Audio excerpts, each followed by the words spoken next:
Box plots. So second type is a box plot. It's also called a box and whisker plot. There are essentially 6 points, sometimes 5, that are used to create the box plot. So the minimum value, so this is actually the minimum in this data. The 25th percentile, which is actually here, the 50th percentile, and the 75th.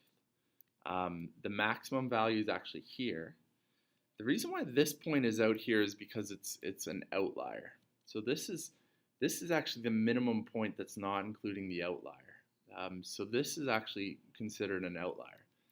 And what an outlier is what happens is the whisker, so this line here between Q1 and the minimum, it actually can't be longer than 1.5 times the IQR. So if you look at this length here, the box length, that's the IQR, Q1 to Q3. If you multiply that by 1.5, you would get roughly to maybe about here. So the whisker could be that long, but it can't be longer than that. So you can see this whisker here is longer than the box, so that's okay, but it can't be 1.5 times longer than the box. And the box and whisker plot actually just generates these automatically. The ones in Google Sheets and in we'll do GeoGebra generate these randomly for you. So the box and whisker plot, the best use of it is actually to identify the outlier. But it also tells you something about the distribution in cooperation with the histogram. So here's like kind of just a visual of all the values. This is the IQR right here. Many websites will help you get box plot. One that's really helpful is the GeoGebra website. There's a statistics app from the Chrome Web Store that you can get. So there's a link right here in the slideshow to get to it, and you can add it to your Chrome browser or add it to your Google Sheets as an add-on. GeoGebra is also really simple to use, and so I've also enclosed some videos of how to do it with GeoGebra. So this is the same similar box plot as GeoGebra. Notice that the height's a little bit different. It doesn't actually matter how tall it is. Okay, so distribution from box plots.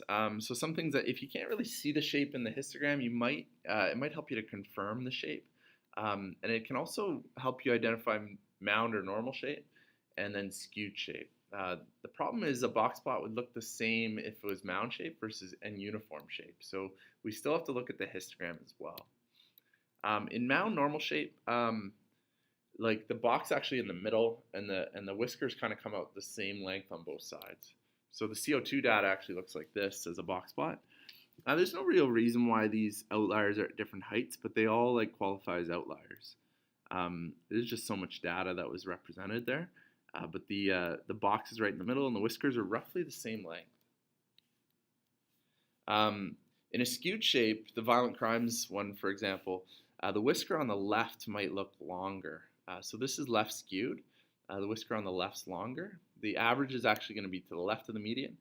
Another way you could identify skewed shape is if this line was to the right. So if this median line was to the right inside the box, so this box could be in the middle, but the median might be to the right side of the box, and that's also a way to see if it's skewed.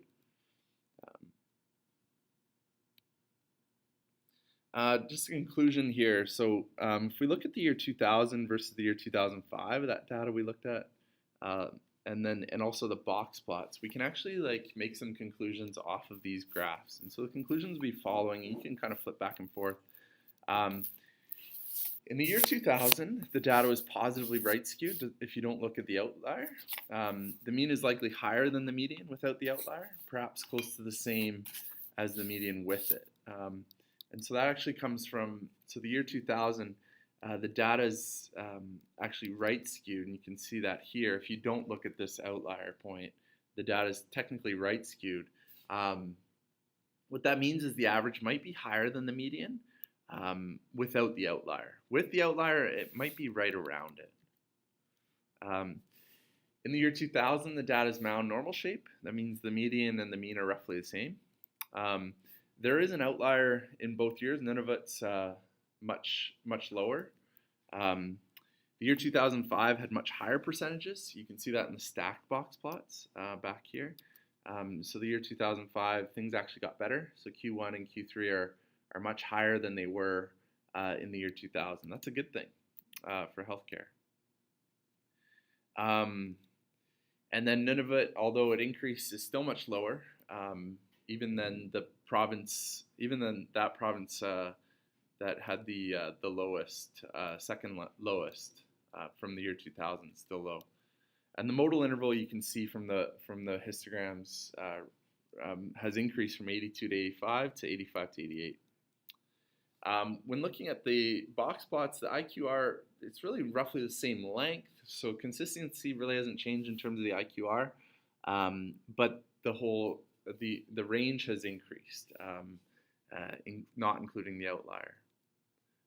So if we, like this length actually from min to max, if we don't look at Nunavut, has actually increased. So there's, which isn't a bad thing because, again, like we said before, it just means that this maximum point's grown a much higher. Okay, and so there's some practice, and you can look at these graphs as well, which are great to look at. This is some cool data from Berkeley Earth, just separated in terms of continents to see like the histograms and also the box plots. And again, Google Sheets has an explanation. It's got taller box plots when you compare them versus ones like Asia has much more countries. Asia and Europe have more countries than Antarctica, and so that's what just uses the heights. But we don't actually care really about the heights of box plots. They just use that opportunity to tell you one more thing. And then you can answer these questions from the slideshow. There are some true-false questions, or some multiple choice and true-false questions.